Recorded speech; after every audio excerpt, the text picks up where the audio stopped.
Se ha podido evidenciar a lo largo de los años las técnicas y teorías de los negocios internacionales, cómo ellos han ido avanzando y transformando, abriendo grandes brechas hacia la tecnología y generando así nuevos estándares para la negociación y relación entre países, para llegar a potencializar su economía.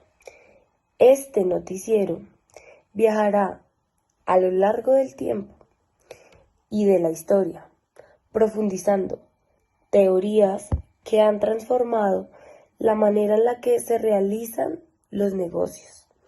También contaremos con expertos en el tema, como lo son Laura Paredes, Natalia Izquierdo, Juan Antia, Juan Cruz y quien les habla, Stephanie Manrique. Tendremos ejemplos de cada uno de ellos y estos nos contará un poco de cómo fue su paso por cada uno de estos factores, que son las bases fundamentales de los negocios internacionales.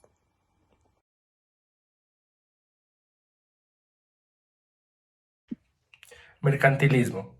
Los fundadores son Tomás de Mercado, William Petty, Martín Azpilicueta, Jean Fondin y Antonio Sierra. La fecha de postilación fue del siglo XVI al siglo XVII y su lugar de origen es Europa. Esta teoría se enfocaba en aumentar el poder del Estado y debilitar a las demás naciones. Los mercantilistas buscaban mantener el superávit comercial, que era acumular los metales como el oro y la plata, para así tener el control de la economía y aumentar el poder político del Estado. Ya que estos buscaban limitar las importaciones mediante aranceles y potenciar las exportaciones con el fin de tener herramientas proteccionistas que disminuyeran la compra extranjera y estimularan la producción nacional, se podría concluir que, para los mercantilistas, las pérdidas económicas de un país son el beneficio de otra nación. Como ejemplo, se puede evidenciar una tendencia mercantilista en el último gobierno de Donald Trump, ya que éste pretendía lograr una balanza comercial positiva, en donde se aumentarían los impuestos aduaneros para que las importaciones disminuyeran y las empresas extranjeras invirtieran en la producción nacional estadounidense.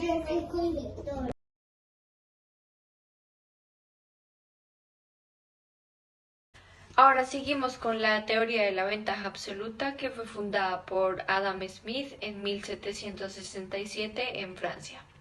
Según el economista Adam Smith, para que exista comercio entre dos países, las naciones deben especializarse en la producción de bienes de los cuales cuenten con una ventaja absoluta, y luego cambiarlos por productos que fabriquen otros países de los cuales también cuenten con una ventaja absoluta. Según el planteamiento de este economista, el Estado no debe invertir en la asignación de recursos, su papel debe ser secundario. Este debe administrar las leyes y dotar a los países de infraestructura según el requerimiento del comercio. Del resto ya se encarga el mercado. A esto Smith lo llamaba la mano invisible. El ejemplo de esta teoría es el siguiente. Si Brasil requiere 8 unidades de trabajo para producir 1 kilo de café, mientras que India requiere 10, entonces a India le resulta mucho más barato, hablando en términos de unidades de trabajo, importar café de Brasil que producirlo internamente. Pero si India requiere de 2 unidades de trabajo para producir 1 kilo de arroz, mientras que Brasil requiere de 4, entonces a Brasil le resultaría más barato importar arroz de India que producirlo ellos mismos. La teoría de la ventaja comparativa. Esta teoría fue propuesta por David Ricardo, publicada en el año 1817 en Inglaterra. La teoría de la ventaja comparativa sugiere que es conveniente que un país potencialice su comercio cuando su producción es eficiente y exporte de otros países productos que no produzca tan eficientemente, aunque esto conlleve a adquirir productos que él mismo produzca, entendiendo que el país genere un producto con menos recursos y este potencialice su economía. David Ricardo opina que en un país es importante el término de intercambio y pone a reflexionar lo que éste produce más barato, no dejando al lado los bienes que reciben a cambio y qué capacidad tienen para producir estos.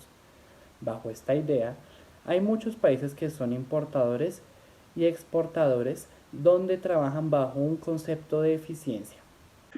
Nuestro ejemplo de ventaja comparativa es el siguiente. Gloria puede producir 1.250 kilogramos de naranjas y dedica el 100% de su tiempo a esto. O a cambio puede producir 50.000 kilogramos de trigo, pero Alex solo puede producir 100.000 kilogramos de naranja o 20.000 kilogramos de trigo. Si cada uno de ellos produce más manzanas, empieza a producir menos trigo, porque para producir la totalidad del trigo o de las naranjas tienen que sacrificar el otro producto. En el ejemplo, podemos ver que Greta, 1 kilogramo de naranja le cuesta 40 kilogramos de trigo, y a Alex, 1 kilogramo de trigo le cuesta 0,050 kilogramos de naranja. Con este ejemplo podemos ver que a Alex le cuesta menos producir naranjas que trigo y a Greta le cuesta menos producir trigo, por lo cual podemos decir que esta es una ventaja comparativa, ya que Alex tiene ventaja comparativa en las naranjas y Greta en el trigo. Entonces, si ellos decidieran trabajar individualmente, no podrían cumplir con los productos, porque solo tienen ventaja comparativa en uno, por lo cual deberían trabajar juntos para así intercambiar productos y tener más ganancias.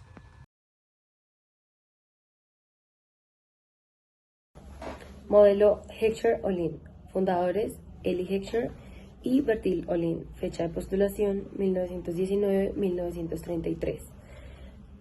Lugar de origen: Suiza. Esta teoría propone que los procesos de exportación e importación de los diferentes países alrededor del mundo sean basados en la cantidad de recursos con lo que estos cuentan, es decir, la cantidad de mano de obra, tierra o capital.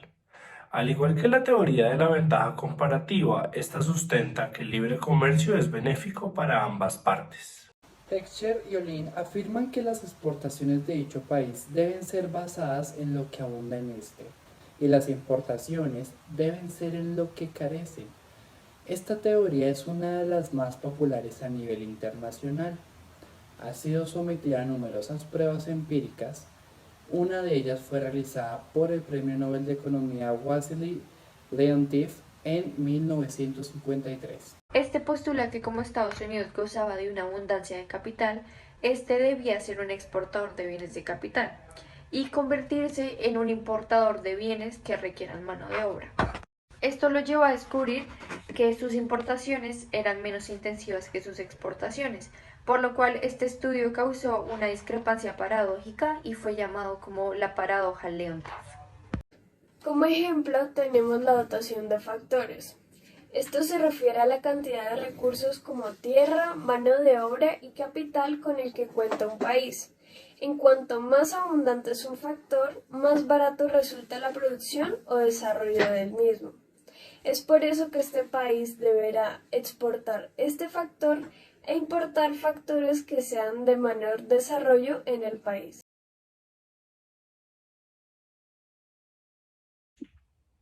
Ahora ahondemos un poco en la nueva teoría del comercio, originada en Estados Unidos por Paul Krugman en el año 1980. Esta teoría expone que el éxito de exportación de un país no se debe a la calidad o cantidad de producción que posean, sino que es gracias a que en ciertos sectores el mercado solo puede respaldar un cierto número de empresas, por lo cual aquellas empresas que logran entrar de primeras al mercado adquieren una ventaja que posteriormente va a ser difícil de superar.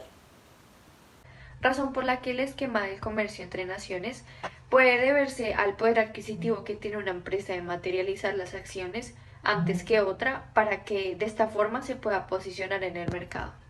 Esto se puede evidenciar con marcas de alta costura. Un caso en particular es la casa de la moda Louis Vuitton, creada en 1854 en París, Francia. Hoy en día es el ranking número 1 de las marcas más lujosas del mundo. Avaluada por 52.777 millones de dólares, a comparación de otras marcas de lujo que vinieron después, como Chanel, Dior, Saint Laurent, entre otras. Estas han logrado posicionarse en el mercado de la alta costura, pero ninguna ha sido competencia para esta. El ciclo de vida del producto, fundado por Raymond Vernon, originado en 1960 en Estados Unidos. Los modelos comerciales se basan en que Cuando se crea un nuevo producto, este debe ser producido en el mismo país donde se introduce, ya que es mejor tener la producción cerca del mercado y además va a hacer que empresas extranjeras quieran tener el producto pero no lo puedan igualar, lo cual van a tener que hacer importaciones desde el país donde se introdujo y esto va a hacer que la economía suba ya que las importaciones aumentan también. Esta teoría se divide en 4 etapas. La primera etapa es la introducción, en donde se lanza el producto al mercado y se muestra a los consumidores. El crecimiento es cuando la demanda del producto empieza a aumentar. Esta etapa de competencia no es tan grande. Seguido de la madurez. En esta etapa, las ventas se mantienen de una manera más lenta y la competencia va aumentando, por lo cual se debe seguir invirtiendo en la calidad del producto para que se mantengan sus ventas. Y por último tenemos el declive. Las ventajas comienzan a disminuir, por lo cual se considera el fin del ciclo del producto y es donde un producto debe ser sacado del mercado. Un claro ejemplo es el de BlackBerry, ya que desde la etapa de crecimiento del producto alcanzó más de 5 millones de usuarios y para la etapa de madurez alcanzó más de 50 millones de usuarios. Sin embargo, empezaron a entrar productos con mejor tecnología y con mejor calidad como Apple, por lo cual para el 2013 el producto se retiró del mercado y del consumo masivo. Y para la actualidad, la empresa que poseía los derechos del producto dejó de vender la marca BlackBerry.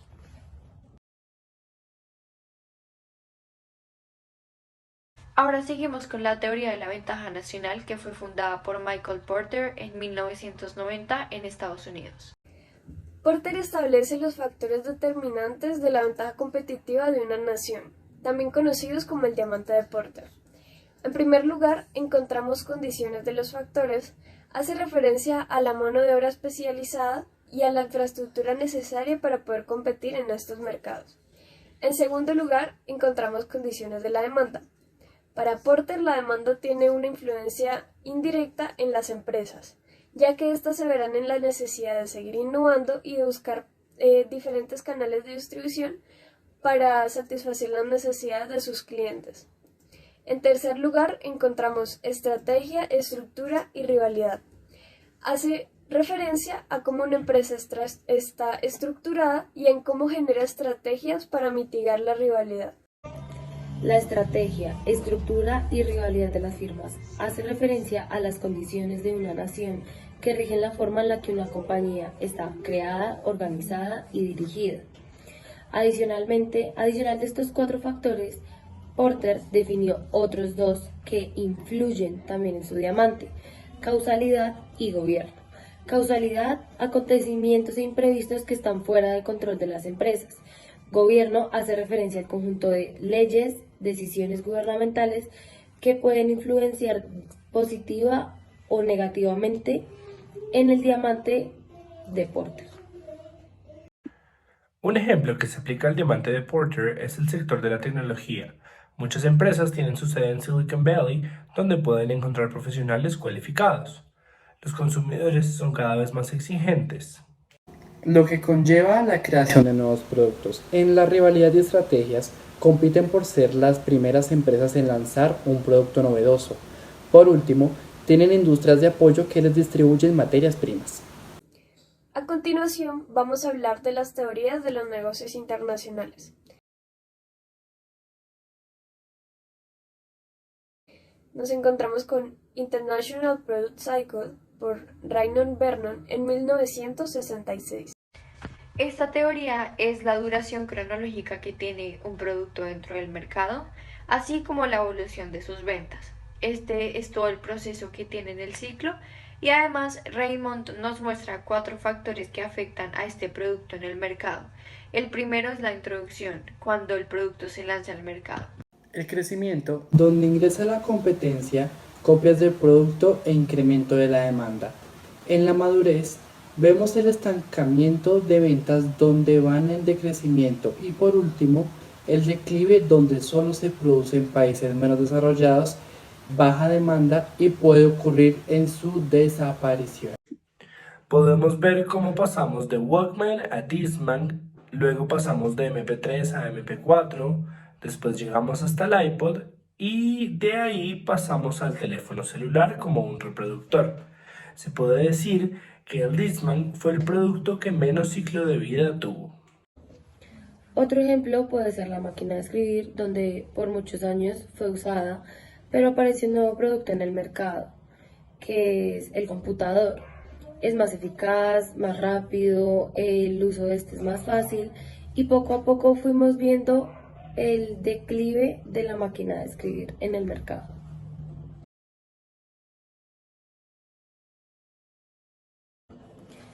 Monopolistic Competition. Fundador, teoría estudiada por Edwin Hastings Chamberlain.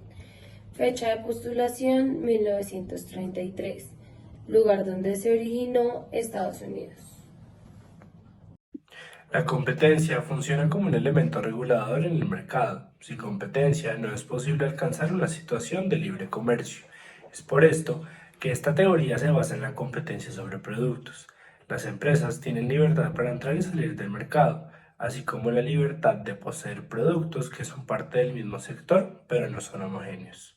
Otro de los aspectos fundamentales de esta teoría es cómo la empresa decide en qué área enfocar sus esfuerzos, sea en locación, servicios prestados, calidad del producto, atención al cliente, creando así una ventaja o desventaja sobre sus competidores directos.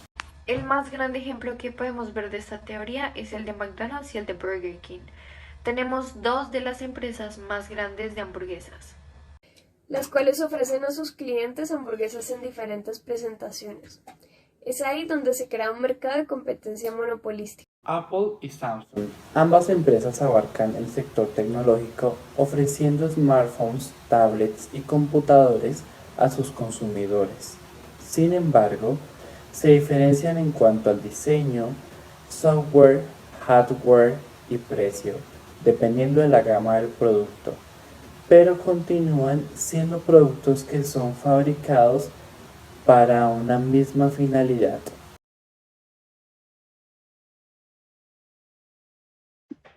Internationalization. Fundada por John Johnson, Finn Wittersheim Paul, John Eric Bach-Lehn. Fecha de postulación de 1975 a 1977 y se originó en Suecia. Proceso en el que las naciones se establecen, desarrollan, mantienen y disuelven continuamente para alcanzar los objetivos de la empresa. Se desarrolla en base del modelo Uppsala, el cual se especializa en la adquisición, integración y uso del conocimiento de los mercados extranjeros.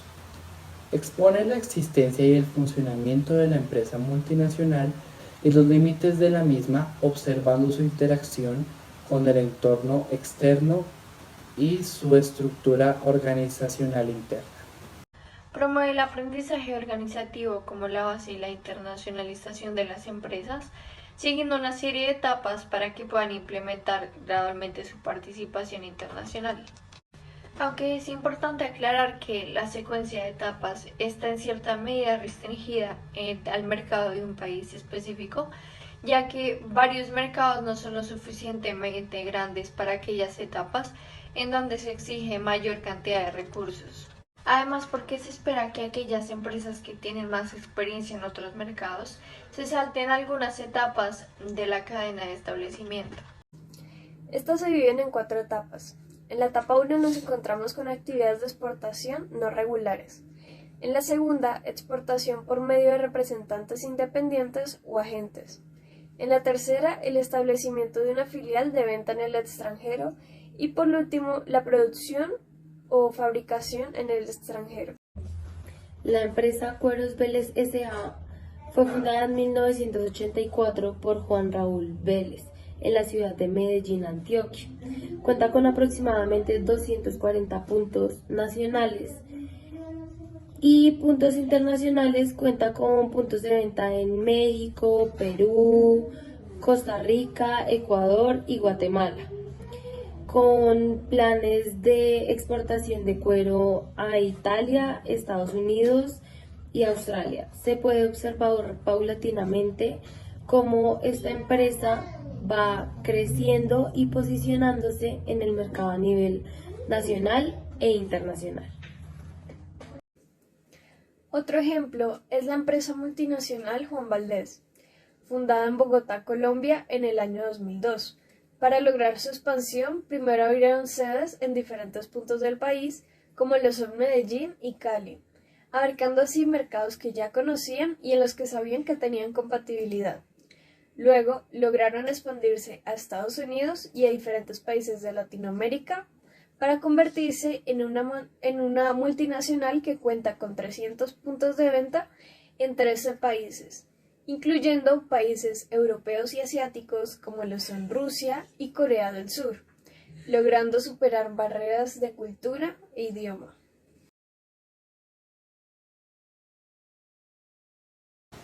Transaction Cost, fundado por Oliver Williamson en la época de 1975-1983 en Estados Unidos. Esta teoría se basa en distinguir los principios de los costos transaccionales, ya que estos son costos que permiten hacer un intercambio de bienes o servicios exitoso.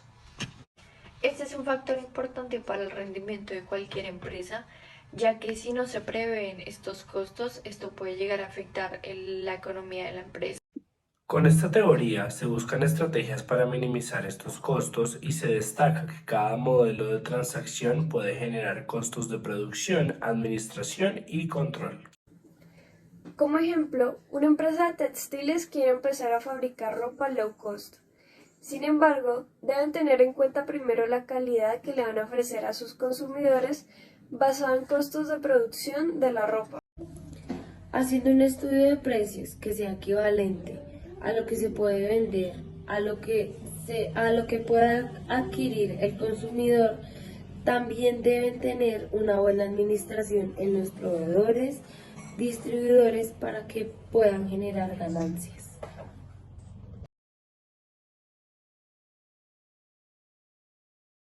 Ahora seguimos con la teoría de Competitive Advantage, que fue creada en 1985 por Michael Porter en Estados Unidos.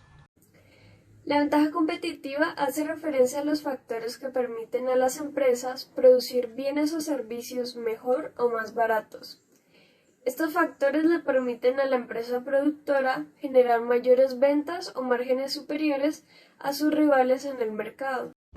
Las ventajas competitivas se atribuyen a una variedad de factores que incluyen estructura de costos, marca, calidad de las ofertas en los productos, red de distribución, propiedad intelectual y el servicio al cliente.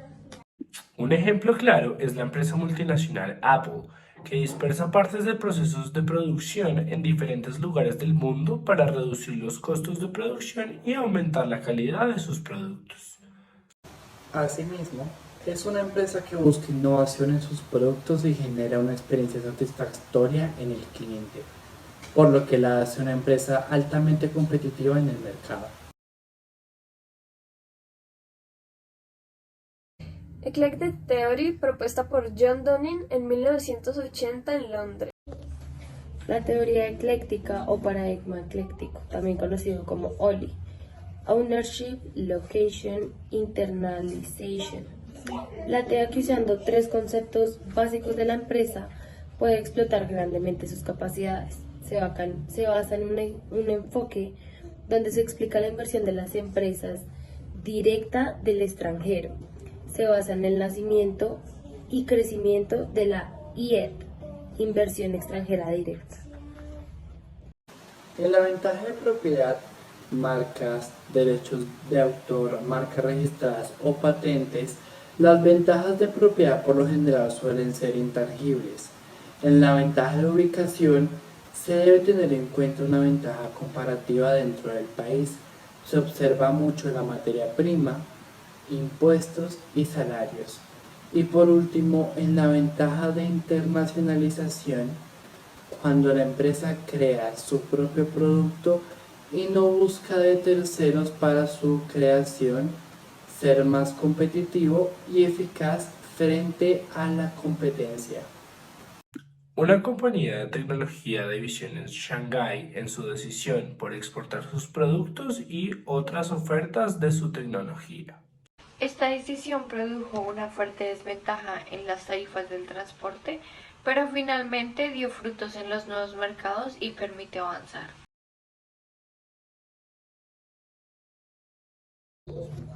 National Market Arbitrage.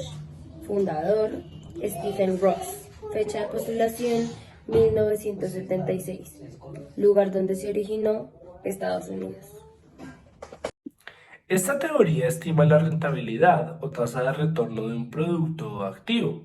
Esta se expresa mediante una función lineal, la cual usa diferentes factores macroeconómicos. Esta ecuación depende de factores y de parámetros beta. A esto se le suma una constante denominada activos libres de riesgo. Los factores F son los aspectos macroeconómicos como el PIB, Producto Interno Bruto, y la beta son las variables sensibles que indican los cambios de este. Imaginémonos para hacer el ejemplo más sencillo que ya lo tenemos. Los factores que utilizaremos serán El crecimiento del PIB, PIB-PM, la inflación esperada, PI, y el tipo de interés, R. Además consideramos que el interés será del 3%.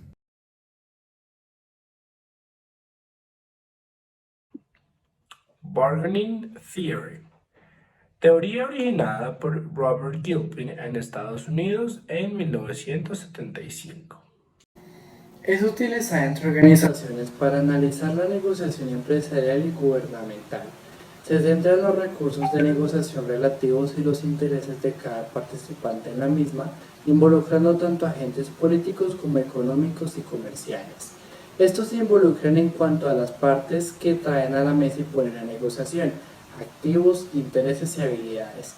Esta teoría es utilizada por las transnacionales y el gobierno para realizar cualquier tipo de negociación, aunque podría implementarse para observar las relaciones entre competidores o negociadores.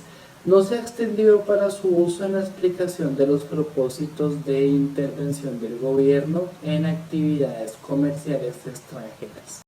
Las políticas de las Exchange Trade Notes y las gubernamentales están infundidas a partir de las relaciones de poder que llevan al compromiso, la cooperación y la competencia. Pese a que varios autores han utilizado esta teoría en su análisis entre las relaciones de las transnacionales y el gobierno, falta por desarrollar una teoría más comprobable. Como ejemplo, la empresa de telecomunicaciones ETB realiza un acuerdo con el gobierno para lograr ampliar la red de cobertura en zonas rurales, para que toda la población tenga acceso a este servicio. El gobierno inicia la negociación con el proveedor de Internet, viendo todos los costos que tiene que enfrentar para llegar a la conexión en zonas rurales. ETB mira todos los recursos que tiene que disponer para esto: módem, cables, servicios a nivel nacional, técnicos. Analiza el costo-beneficio del gobierno para que las dos partes ganen y así puedan cerrar la negociación.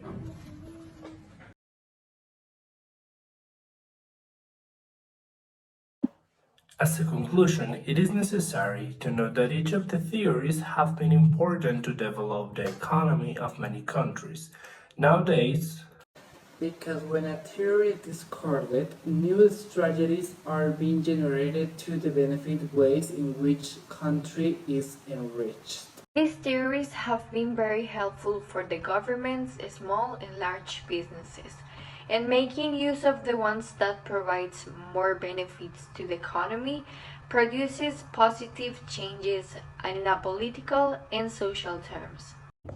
Also create a new perspective for the emerging economies, placing these countries in the target of developed countries that are looking to make new alliances. This kind of relations help the countries to get a strong ties. International business is most for emerging and developed countries. Nowadays, have an open economy is essential. Many of the theories studied support export and import. This is one of the modern ways to make countries' economy grow. There are some countries that own many areas of production and services, and this way they can provide these services to countries that don't have it. That creates a flood of knowledge in between.